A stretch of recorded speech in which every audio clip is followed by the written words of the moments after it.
If you've been feeling overwhelmed with anxiety lately, try listening to a guided meditation on the Meditation for Anxiety podcast. Meditation is a proven, natural way to help you calm down and dissolve stress so you can feel lighter and happier. So subscribe for free today to the Meditation for Anxiety podcast by searching for Meditation for Anxiety on your favorite podcast player.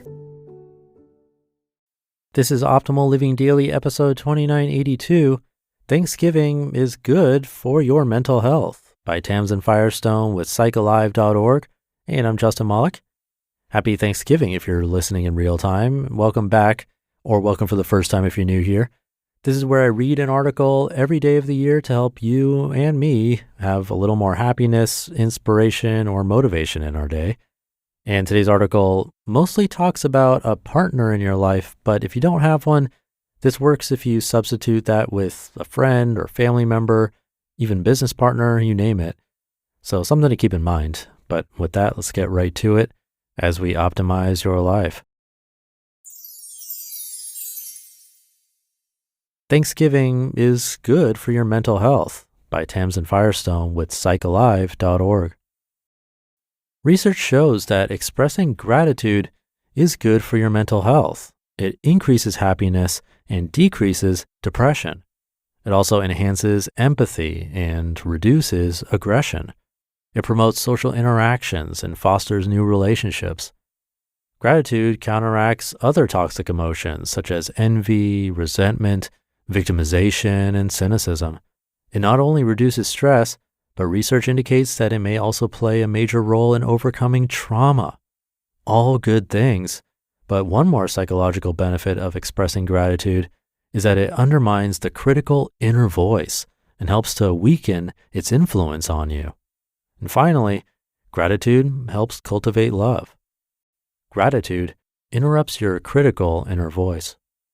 The critical inner voice has a mission to keep your defenses intact. However, these defenses that once served a purpose in childhood are no longer necessary in your adult life. In fact, they are now limiting you and inhibiting your ability to have close relationships. Your critical inner voice warns you that you are in danger of being hurt and need to protect yourself. It discourages you from being vulnerable and trusting other people. In intimate relationships, it advises you that you're being taken advantage of and victimized by your partner. It undermines you with thoughts like, she never considers what you like. When was the last time he got you a gift? You give much more than you receive. All she's interested in is your money. Don't believe for 1 minute that he cares about your feelings. Or, you're the one who always calls. But when you focus on what you're thankful for, you start to become mindful of all that you're being given. As you shift away from negative thinking and toward being appreciative, your critical inner voice loses strength. Actively acknowledging gratitude interrupts the destructive ways the critical inner voice is coaching you. Gratitude helps cultivate love. Being thankful for what you're being given encourages love between two people. In Daring to Love, the act of loving describes how to acknowledge, express, and respond with gratitude. There are 3 simple steps that make up the act of loving. 1, acknowledging and accepting your partner's loving actions. 2, being grateful and expressing your gratitude. And 3, giving back with actions of your own. As we develop the ability to accept love with dignity and return love with appreciation, we find ourselves actively involved in being in love rather than falling into a passive state of fantasizing about being in love. Number 1, acknowledging and accepting your partner's loving actions.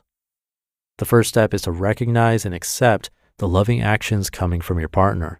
This is much more difficult than it sounds because most of us lack full awareness of what is given to us.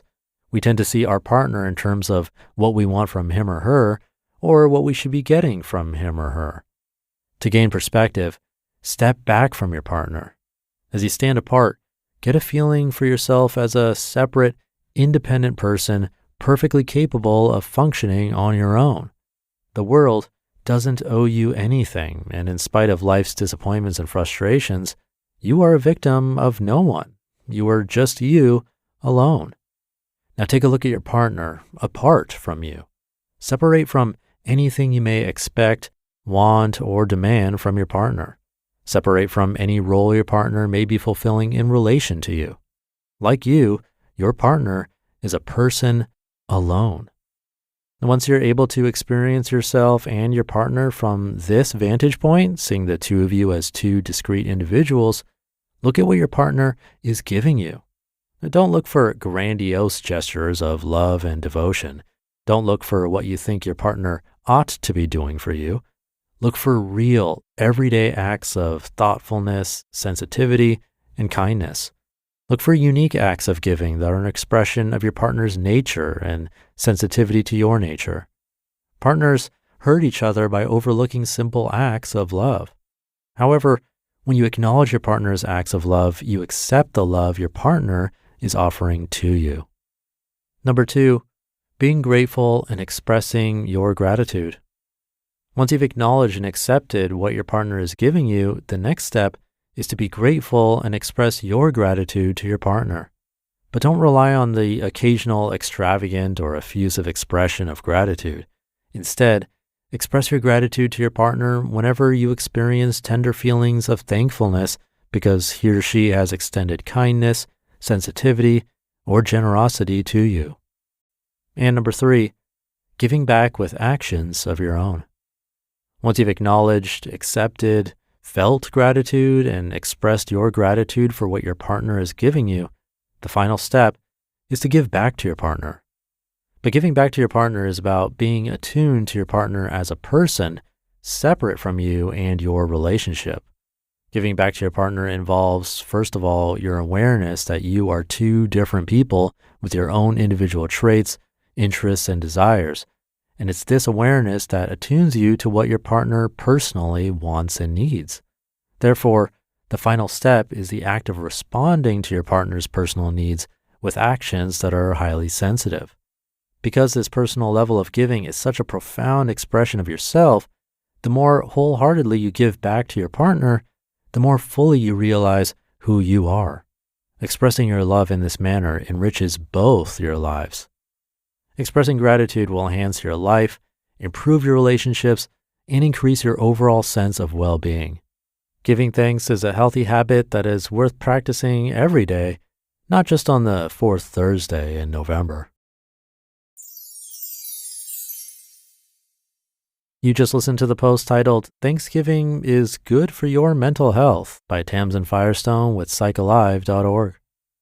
Thank you to Tamsen and the team at Psych Alive, a nice timely article for being thankful.